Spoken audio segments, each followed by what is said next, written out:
Hi, എല്ലാവർക്കും നമ്മുടെ പുതിയൊരു വീഡിയോയിലോട്ട് സ്വാഗതം. അപ്പോൾ ഇന്നിങ്ങനെ ഇരുന്നപ്പോൾ വിചാരിച്ചു നല്ല ചോറും നല്ലൊരു മാമ്പഴ കൂട്ടാനും കൂട്ടി ചോറ് കഴിച്ചാലോ എന്ന്.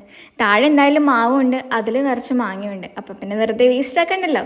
അപ്പം അങ്ങനെ നമ്മൾ മാമ്പഴം പറിക്കാൻ വേണ്ടി ഇറങ്ങിയതാണ് കേട്ടോ. അപ്പോഴത്തേക്ക് ഇവിടെ കുറച്ച് മാമ്പഴമൊക്കെ താഴെ വീണ് കിടക്കുന്നുണ്ട്. നല്ലോണം കിട്ടി കേട്ടോ. കാറ്റൊക്കെ ഉള്ളതുകൊണ്ട് തന്നെ മാമ്പഴമൊക്കെ അത്യാവശ്യം ഉണ്ടായിരുന്നു. ഇനി നമുക്ക് ഈ മാമ്പഴമൊക്കെ ഒന്ന് പറക്കിയെടുക്കാം കേട്ടോ. പിന്നിൽ വന്നു കണ്ണു പൊത്തും തോഴനെങ്ങു പോയി.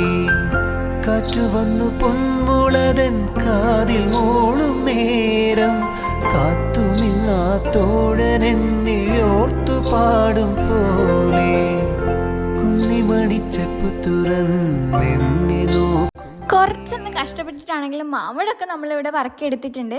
ഇനി ഇത് നന്നായിട്ടൊന്ന് കഴുകിയെടുക്കണം കേട്ടോ.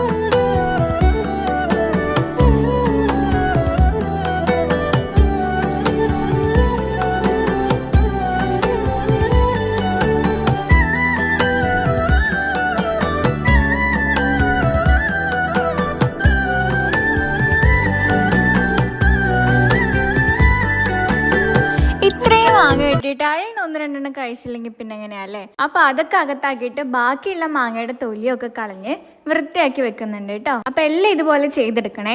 ഇവിടെ എപ്പോഴും നല്ല മഴക്കാറാണ്. മഴക്കാറ് മാത്രമേ ഉള്ളൂ, മഴയൊന്നും അങ്ങനെ പെയ്യാറില്ല കേട്ടോ.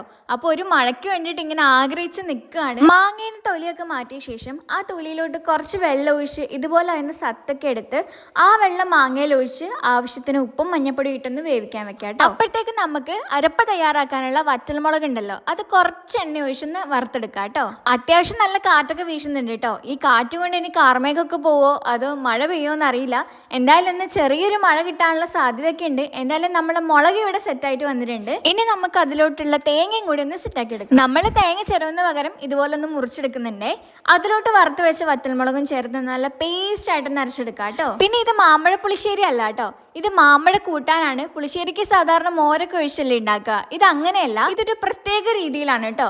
ആരും ഇതുപോലെ ട്രൈ ചെയ്തില്ലെങ്കിൽ ഒന്ന് ട്രൈ ചെയ്ത് നോക്കണേ. ഇനി നമ്മുടെ മാമ്പഴത്തിലോട്ട് ഒരു ചെറിയ കഷ്ണം ശർക്കരയും കൂടി ചേർക്കണേ. മാമ്പഴമൊക്കെ ഒന്ന് വെന്ത് സെറ്റായി വരുമ്പോഴത്തേനും പൂമുഖത്ത് പോയി ഒന്ന് മഴയൊക്കെ ഒന്ന് ആസ്വദിക്കാന്ന് വിചാരിച്ചപ്പോഴത്തേനും നല്ല ഇടിയും മിന്നലും ഉണ്ടായിരുന്നേ. അപ്പൊ തന്നെ പിന്നെ അധിക നേരം അവിടെ നിന്നില്ല, വേഗം അകത്തേക്ക് പോയി. പേടിച്ചിട്ടൊന്നല്ല കേട്ടോ, എന്നാലും ചെറിയൊരു ഭയം അത്രേ ഉള്ളൂ. അപ്പോഴത്തേക്ക് നമ്മുടെ മാങ്ങയ്ക്ക് ഇവിടെ നല്ല വെന്ത് നല്ല സെറ്റായിട്ട് വന്നിട്ടുണ്ട്. ഇനി നമ്മൾ അരച്ചു വെച്ച അരപ്പുണ്ടല്ലോ, അത് ഇതിലോട്ട് ചേർത്ത് കൊടുക്കണം. ഇനി ആവശ്യത്തിന് വെള്ളം ഒഴിച്ച് അതൊന്ന് നന്നായി തിളച്ച് വരണം കേട്ടോ. കണ്ടില്ലേ, ഇതുപോലെ നന്നായിട്ട് തിളച്ച് കഴിയുമ്പം ഇനി വേറെ പണിയൊന്നുമില്ല. നല്ല വെളിച്ചെണ്ണയിൽ കടുകും കറിവേപ്പിലയും ഉലുവയും വറുത്ത് ചേർക്കാം. ഇത്രയേ ഉള്ളൂ, നമ്മൾ അടിപൊളി മാമ്പഴക്കൂട്ടാൻ റെഡി ആയിട്ടുണ്ട്. മാമ്പഴ പുളിശ്ശേരി അല്ല കേട്ടോ, അതിൽ നിന്ന് കുറച്ച് ഡിഫറെൻ്റ് ആയിട്ടുള്ള ടേസ്റ്റാണ്. എല്ലാവരും ഇതുപോലെ ഒന്ന് ട്രൈ ചെയ്ത് നോക്കണേ, അടിപൊളി ടേസ്റ്റ് ആണ് കേട്ടോ. ഇനി കുറച്ചധികം ചോറും നല്ല മാമ്പഴ കൂട്ടാനും നല്ലൊരു അടിപൊളി ചീരത്തോരനും കൂട്ടിന് നല്ലൊരു മഴയുണ്ടെങ്കിൽ വേറെ എന്ത് വേണം അല്ലേ. അപ്പൊ ഇനി നമുക്ക് മെല്ലെ മഴയൊക്കെ ആസ്വദിച്ച് കഴിച്ചിട്ട് വരാം കേട്ടോ.